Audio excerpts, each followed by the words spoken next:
tables and pointing objects, because eventually, at some point, I would run through the house like a maniac and bounce my head off something and really injure myself. But Christmas and summer were always the time that Aunt Judy and Aunt Barb came to visit us. They would have all the love and attention that I had already worn thin on the rest of the family. They would give us whatever we wanted, take us wherever we wanted to go, and do whatever we wanted to do. I remember one year Aunt Judy taught me how to cross stitch. I don't know how she got me how to sit still and the patience to teach me, but she did. Throughout life, whenever we spoke, she always gave me the love and unconditional support. She always did, and encouraged me to do whatever I was doing, no matter what was going on. Years ago, I was going through some bad times and I had to go to a funeral the next day. And I spoke with her the night before. I remember the conversation and how she encouraged me to talk at that funeral. That day I was too sad to talk, but today, I think maybe that conversation was for today. Over the past years, my life has changed a lot, and in one of those conversations with Aunt Judy, she encouraged me to do some volunteer work and give more and change a little bit to be a little bit less selfless. So I took her up on that advice, started volunteering at the animal shelter and some other places. And over the last 3 years, it was something we could really talk about. She always wanted to know how things were going, sending her pictures of my foster animals and the events I would be at.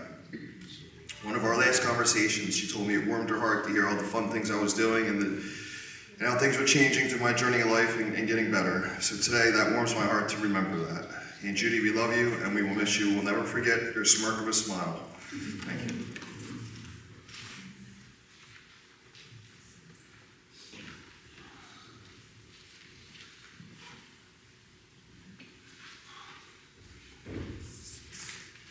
Hello everyone, good morning. I'm Aunt Judy's nephew, Chris.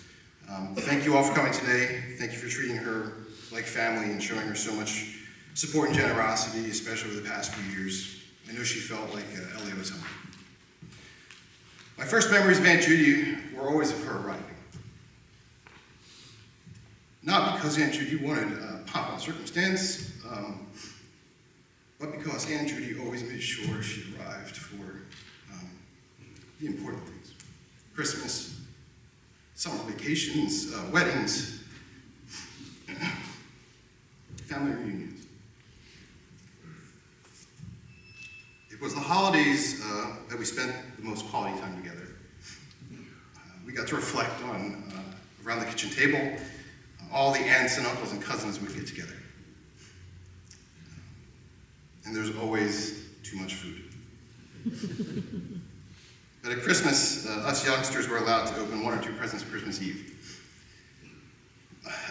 But our yaya, we had to wait. It would be a dinner, then dessert, then the second dinner, which was usually jug. And yaya could eat the world's largest bowl of jug that any human could consume and savor every bite. Aunt Judy would get a good laugh out of me, remind me to be patient, and she would have a small mischievous grin while telling me to maintain that patience. The other thing about the food was Aunt Judy's baking. To this day, if asked what my favorite cookie is, I will proudly proclaim oatmeal chocolate chip, hands down. Never the same. I recall catching up with Aunt Judy when she would come to visit. I would try to get her caught up on everything that happened in the time I would see her, since she was on the West Coast and we were on the East Coast. And I think I introduced her to, had a lot of pets, and so we connected over our animals. And I introduced her to Scuba Steve the First, a turtle. I thought it was fine to pet turtles, and I asked if she wanted to touch him. And I think she, in her best approving yet uncertain smile, she politely said, no thank you. I found her limit with pets. But we'd talk about our dogs. She'd talk about Pudgy and Gracie and Tinka, and how much she wished they could come visit. We would play with our dog Dim Sum, but over the years I would send her pictures of my puppy and, like Mike, what we were doing and where we were going. But it was hard to, in her voice, hear her be sad and to miss out on those things.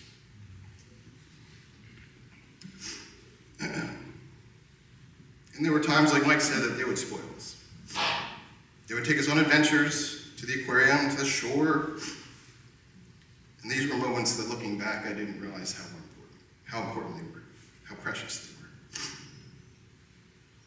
And as some of you know, my brother and I, we weren't always the most compatible when we were young. And on family vacation at one point, Aunt Judy pushed us to seek love with each other. She spoke to me about the importance of family, how special siblings are, how vital her relationships with her sister Barb, her brother Dave, my father Steve. And it took a lot for me to process that back then. But it's a lesson I keep and try to live in her example today. But most of all, I remember Aunt Judy for her unconditional love, her desire to help, to be a servant of faith, family, and friends. And as we enter the holiday season, it's comforting that we celebrate Aunt Judy and her arrival in heaven.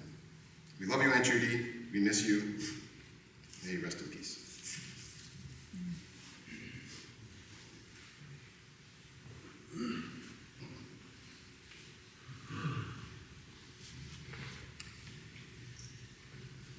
Hello, I'm Daniel. I'm Rebecca's son, and I'm Aunt Judy's grandnephew.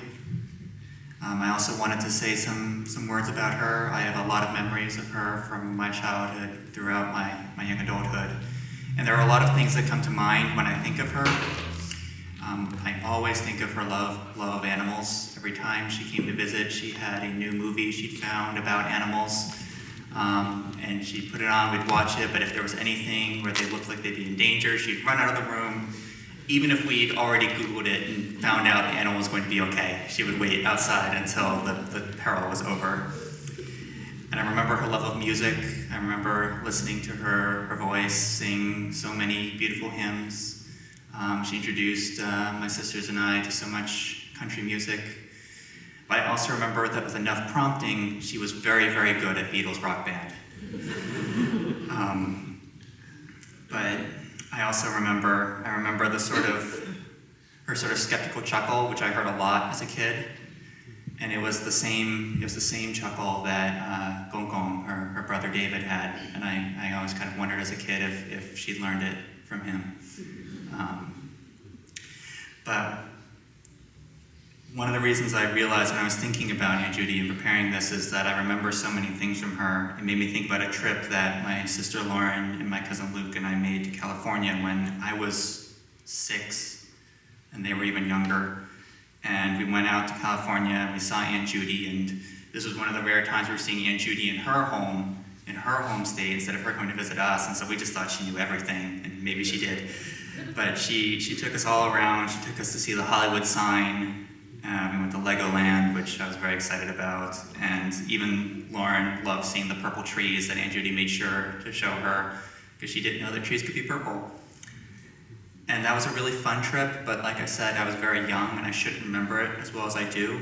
But after that trip, Aunt Judy, she'd taken pictures of everything all throughout this trip, and she made these 3 little books, one each for Lauren, Luke, and I, where she took the pictures and she cut them out into these little books.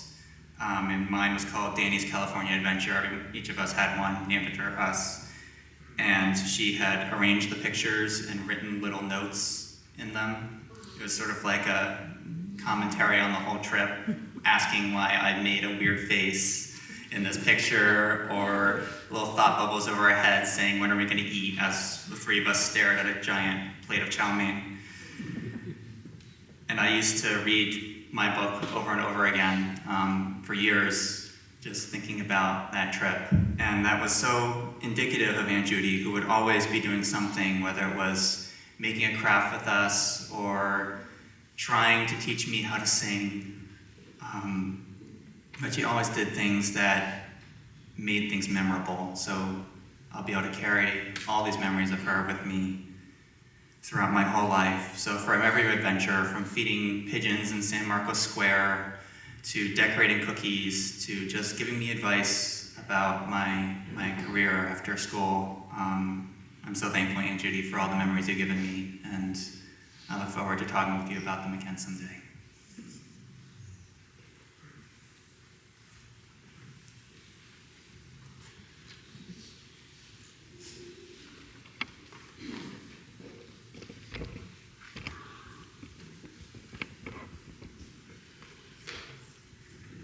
everyone. My name is Hannah, and my dad was Auntie Judy's cousin, which I think makes us second cousins. Growing up, Auntie Judy was one of my